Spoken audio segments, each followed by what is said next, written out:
महायुतीच्या 15 जागांची घोषणा अद्यापही बाकी आहे। भाजपच्या 23 तर शिवसेनेच्या 8 उमेदवारांची घोषणा झाली।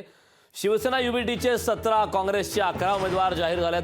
महाविकास आघाडीच्या 20 उमेदवारांची घोषणा अद्यापही बाकी आहे। उमेदवार घोषित न झाल्याने इच्छुक मात्र अस्वस्थ आहेत। ग्राफिक्सच्या माध्यमातून पाहूयात नेमके जागा वाटपासंदर्भात काय अपडेट आहेत। भाजपने आतापर्यंत 23 जागा घोषित केले, 23 उमेदवार, त्यामध्ये शिवसेनेने 8 जागी आपले उमेदवार घोषित केले आहेत। राष्ट्रवादीकडून 2 ठिकाणी आपले उमेदवार घोषित करण्यात आले आहेत। महायुतीच्या 15 जागांची घोषणा नेमकी कधी होणार?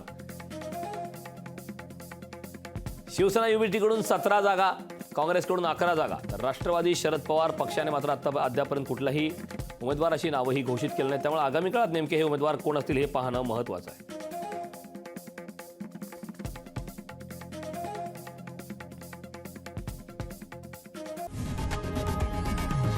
लोकशाही मराठी ऐका, पहा, जागरूक रहा।